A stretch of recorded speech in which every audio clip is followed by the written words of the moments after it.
Happy Sunday, you guys. Chris Rockwell here.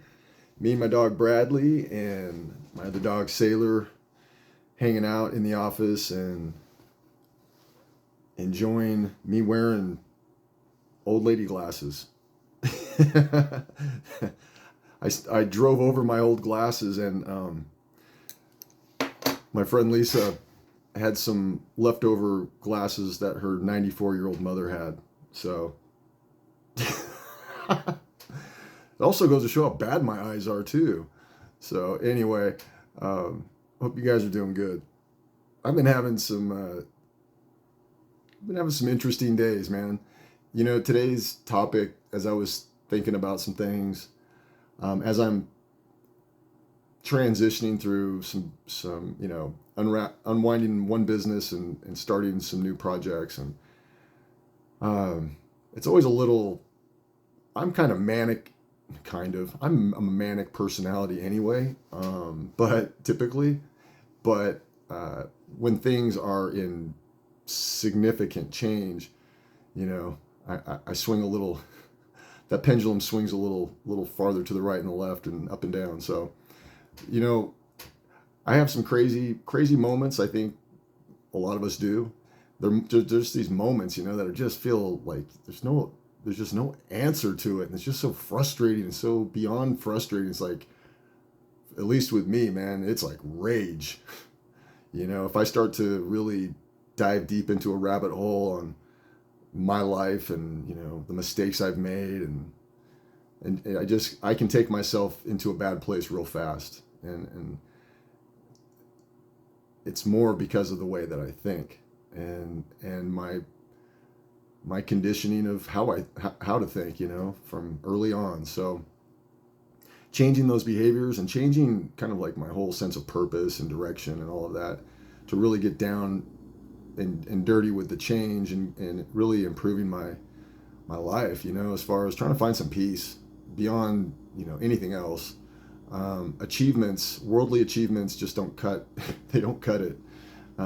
There's momentary, excitement and exhilaration and even a lot of fulfillment in the process of trying to develop challenging things that are hard to do. But, at least for me, I've pushed myself to places and also in the way that I think into places that aren't very healthy. And this whole getting sober and having to kind of reassess my life and also dramatically change my framework of thinking. Some of it was very, very difficult based on what I was taught as a very young child, significant ideological things and behaviors, many great things, but there are a few things that my family was certainly not free of that can be very detrimental, and belief systems,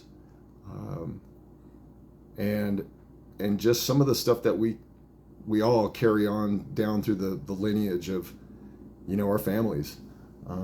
Lots of great stuff, definitely, but like I always say, the weakest part of a person, especially if it's a coach or a parent or a friend, or a mate, whatever you want to call it these days. I just got out of a meeting dealing with someone who was a they, and someone else was with them who was just a he, and had some very significant belief differences, like seriously different ideological beliefs. And what's cool? We actually had a 3-hour meeting and a conversation that it was really inspiring because we were on total opposite pages about some things. And part of it was that I'm 20 years older than him. So, he feels different than I do because I have 20 more years of life than he does. And we shared that, and we talked about the differences and also the benefits of, what we were sharing with each other. And what was really interesting, you guys, and we were talking some heavy stuff, like things about, belief systems that make people prickle, right? And if you don't believe the way that I believe or you believe, then we have nothing to talk about. And I think what the most amazing thing was, we were on total opposites in some seriously fundamental ways, but I saw it as an opportunity to listen and understand, like, why he feels the way he feels, right? Young man in this crazy ass world, artistic, not autistic, artistic, like me. It's a fine spectrum line between the two, I'm sure, definitely. Very fascinating person, and and had a sense of passion and curiosity, and willing to share that vulnerability with me, that I thought was very refreshing, and it's very rare. And that what came out of that, it opened up a door to us feeling safe with each other, because we felt like we liked each other, and we could trust each other to a degree that we could share our bold truth about kind of how we see the world and believe. And we were referencing lots of, like, being able to reference things that kind of supported what we were talking about, and we were able to dissect that a little bit. And I'll tell you, I can build anything with a person like that, and they don't have to believe how I believe. The thing that we shared was the similarity of passion and curiosity, and not needing to be right about everything, like, for real, like, not having to fight over, especially about, believing in things, whether it's self or God or atheism or whatever, man. Like, it's whatever belief systems that are really, really heavy, parts and underlying fabrics and framework for us as people. To actually be able to reach across the aisle with someone and explore that kind of stuff in a loving way, in a tolerant way. Two key points that few people in religion that are super, that I have found, the ones who are the loudest about it usually need to probably not talk too much. People that lead with, I'm a Christian, and they got that crazy look in their eye, and then you look at their lives, and 85% of them to 90% of them are totally mainstream, self-centered, virtue signaling, unaware parents and spouses, caught up in materialism and self-identity connected to that. So, when I come across rare people who are more in contact with their truth, it's probably the best way for me to put it, and bold enough to actually state that and not sugarcoat it or compromise it to fit the narrative of the person that they're talking to, which is the most typical way to do it. I find that very, very cool. And I find it validating too, because, I spend a lot of time trying to stay in touch with my truth and learning about it, because I have tried to, succeed by adapting my whole life, whether it was sports or business or social, stuff or whatever. And I think there's a layer below all that stuff out there, and how we interact with our peers at work, and the other parents on the sports teams with the kids and all that kind of stuff. There's just so much posturing, but so many people are not aware of it because their feet are not connected to the ground, just from within themselves. Forget trying to be a parent. They haven't even got to first base with themselves. And I think that deeper dive into, discovering our truth and actually getting to the source of, like, what the heck, man? There's too much for myself, there's just too much self out there, too much selfishness. And I had to address that within myself, And one of the things that, one of the great teachers in that search and in that, that discovery really digging into the truth and the source of my purpose and what drives me into what I do on a daily basis and how I think differently. You know, I look at I look at what my dogs have done for me um, when everything else was gone, and the love and the loyalty, and you know, growing up with a bunch of redneck blue collar working guys and all that kind of stuff, and city people, like most don't really look at a dog like it has more than just, you know, automaton kind of programming. um, you know, so they're just tools for hunting or whatever, or fighting other dogs like in the hood, you know. So like that stuff's totally fucked up, and um, I've always felt that way. You know, I don't like how people treat animals. I really don't, because here's the bottom line: is that is a result of super unhappy people treating other really shitty people. I mean, other people really shitty. You know, it's like it just rolls downhill. That's all. And the lack of empathy and the lack of respect for living creatures, starting with people. That's my point. You know, it's a very big disconnect. So when I hear people talk to me about, you know, how devout they are and how religious they are and how Christian they are, and you know, words are cheap, dude. And the thing, whether it's me talking about, you know, what I have learned from the behaviors of a dog, um, that's some deep shit, man. For some of you who get that, for the ones who are like, "What are you talking about, Rockwell? They ain't no good. You just have them for hunting and stuff, and you put them in a little fucking cage, man. They ain't no good. Then we go kill a bunch of stuff to show our buddies how tough we are." So, yeah, we believe in God. We're Christians. Got it. Okay. I ran into this family up here in a cafe, and they all had a bunch of big swinging crosses and Jesus all over the place, and just bragging about their elk tags and how many elk they're going to go slaughter. And they jump in their big brand new trucks, and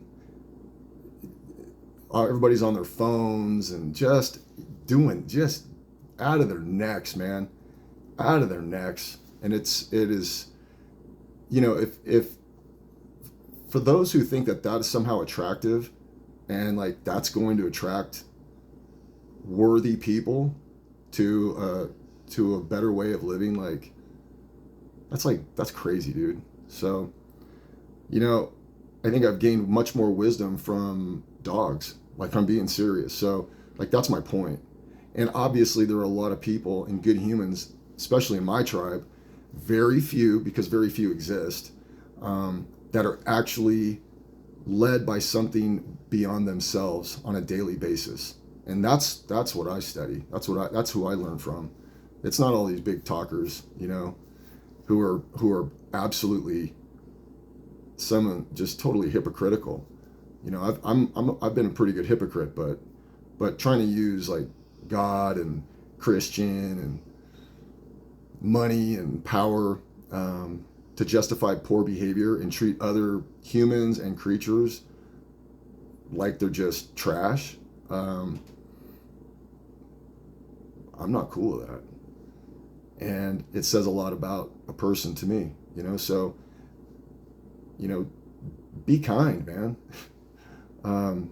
To any living creature, humans and all animals, man.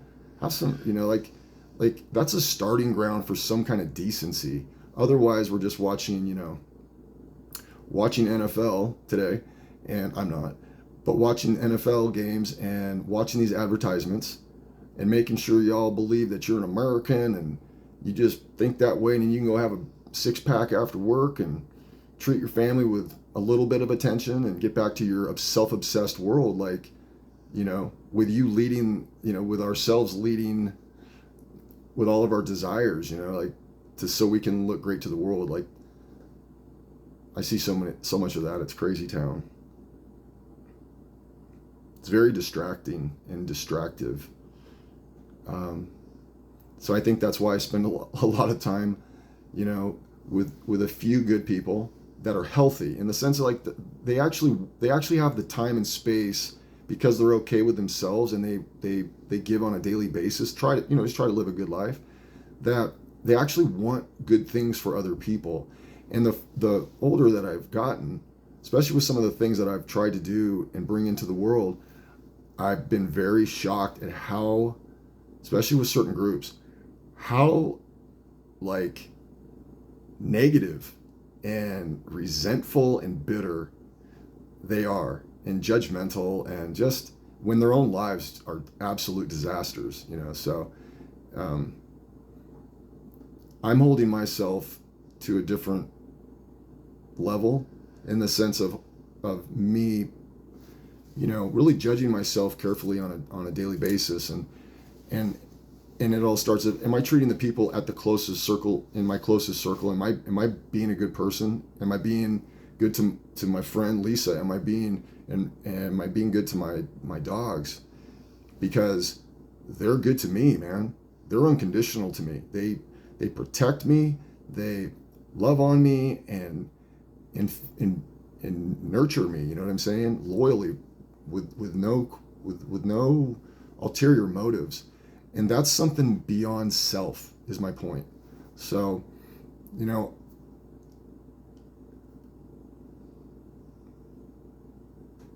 I had a really rough night last night about all of this stuff. And I'm just so thankful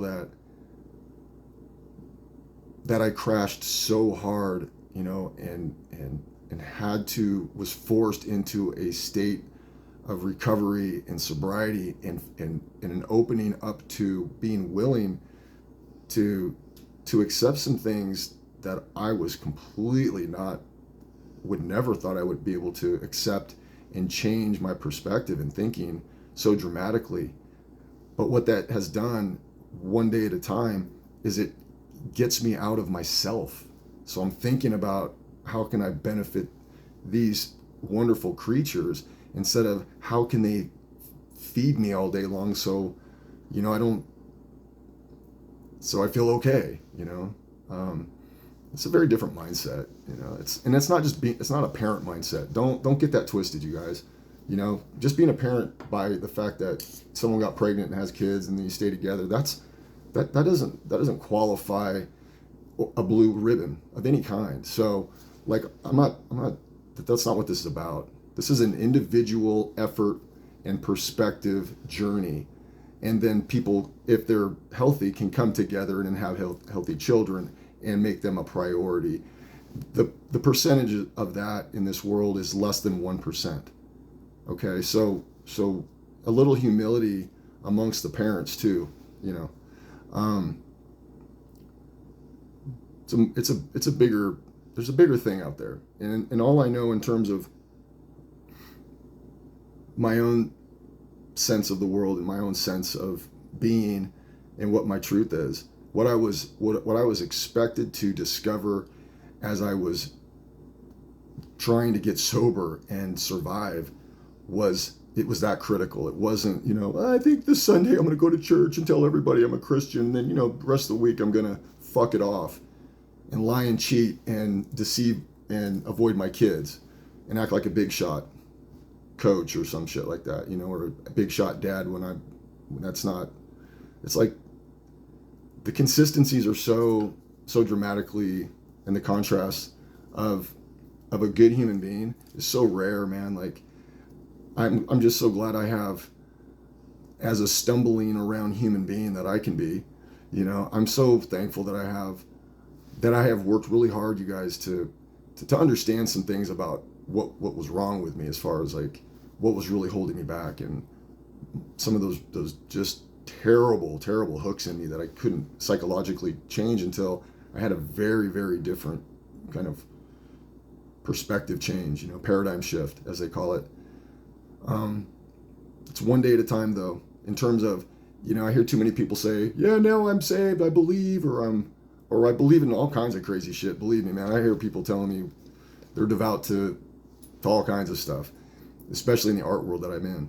You know, so the number one thing is, how do you treat yourself and how do you treat the things around you on a daily basis, you know? And that's something that I'm holding myself accountable to more than I ever have.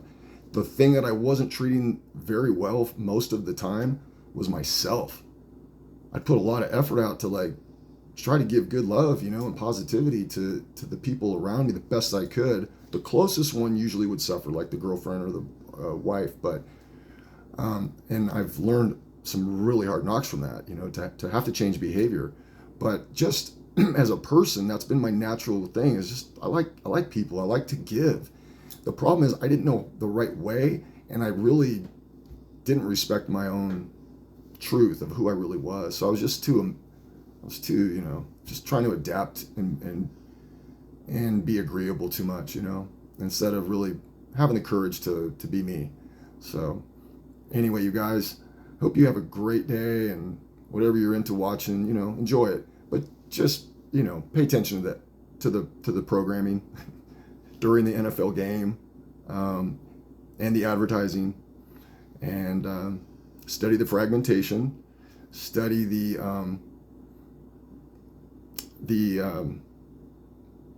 all the poor behaviors they try to promote is you deserve a break because you work hard, or you're a parent, or you're a hard-working dude.